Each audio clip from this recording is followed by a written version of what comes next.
the base, the foundation of what I mean by awakening is consciousness. Is recognizing consciousness. Is knowing yourself as consciousness. That doesn't need any practice whatsoever. It's very hard to say anything that applies to everyone. Mm-hmm. So rather than doing that, I can say that consciousness itself is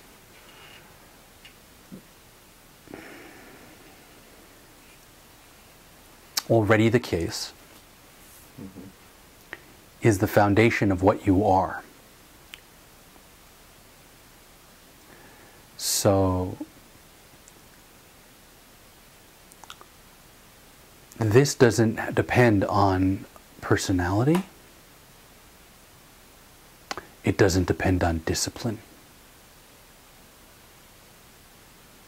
It doesn't depend on concentration. It doesn't depend on anything.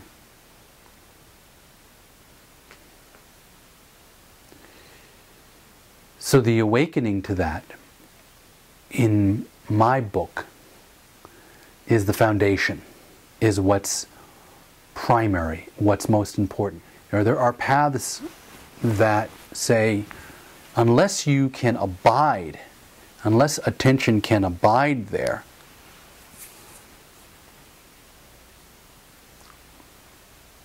then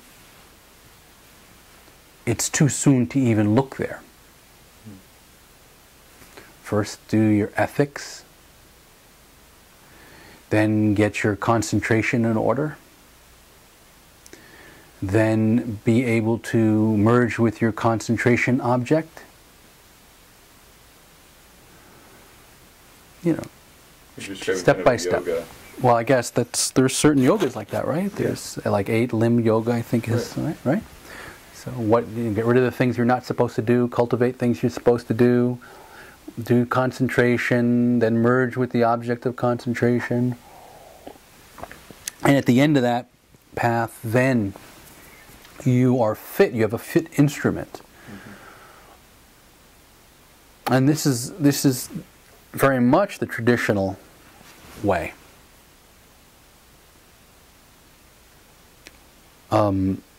And it's valid in its own right.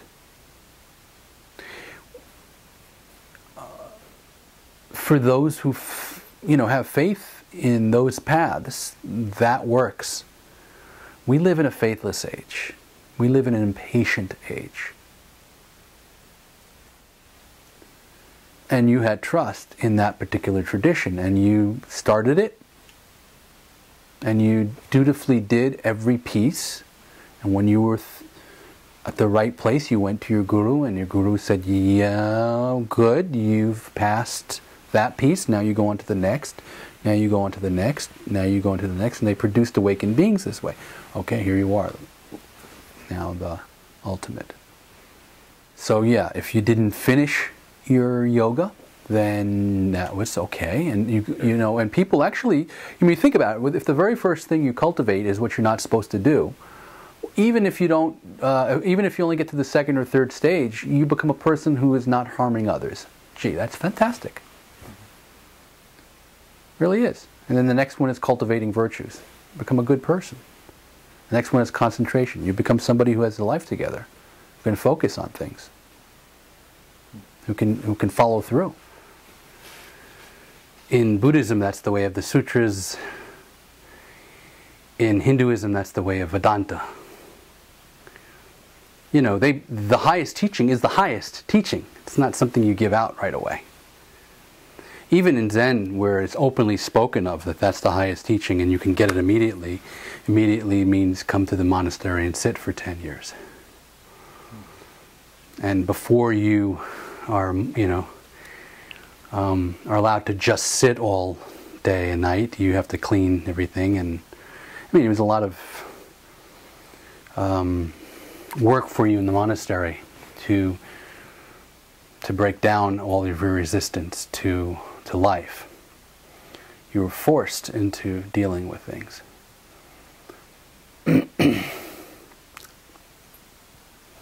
Since I don't know, maybe 100 years, less than that, 50 years. It's more than that. Ramana Maharshi was one of the first people giving the ultimate truth out to anyone who would come, immediately doing self-inquiry with anybody, even the unqualified. And he had some very advanced disciples who questioned him on this. And he said, well, I don't know what else to give them. I didn't do much practice. This is what I know. And, you know, when the Tibetan teachers began teaching Dzogchen openly,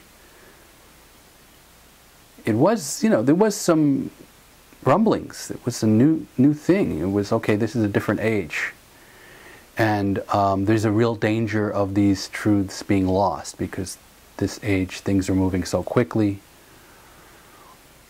So this approach is not without its drawbacks.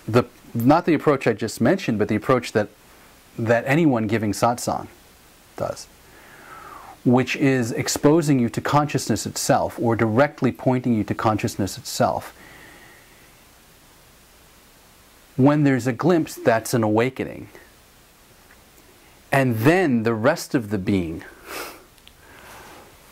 has to find its alignment.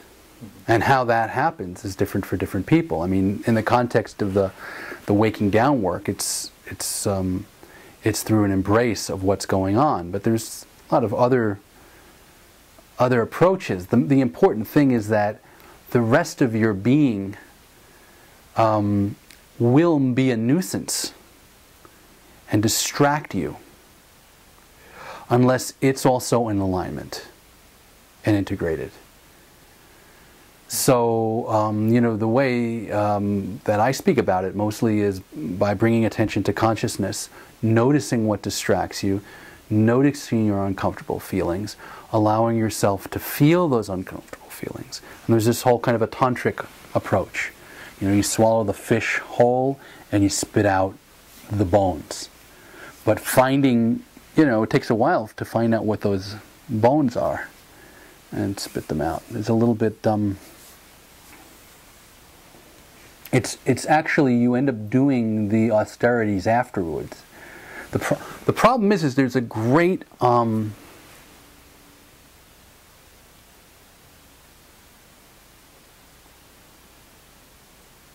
there's a great capacity to fool oneself. In this sense, that there's nothing else to do, I know I'm consciousness itself. Mm-hmm. There really is nothing else to do in terms of consciousness itself. And it's true, action and your behavior will change if you pay attention to it. A lot of times what happens is there happens justification and a kind of the mind returns and says, oh, I'm awake, so it's all good. A dismissal. A dismissal and a dishonesty about how difficult one's life is. So this is why in Waking Down so much of it is about, yeah, you're awake and you're human, and as a human you feel limitations, and being honest about those limitations. Not so much that you stay embedded in the limits that you feel yourself in, but they have their due. They have their day in court. They need to be seen and felt and witnessed. They need to be acknowledged, and acknowledged even by other human beings, in order for the energy and attention that is trapped as those feelings to be released. So the larger sense of yourself, the sense of free being, non-separateness, becomes more pronounced, ironically, through allowing yourself to feel the smallest aspects of you.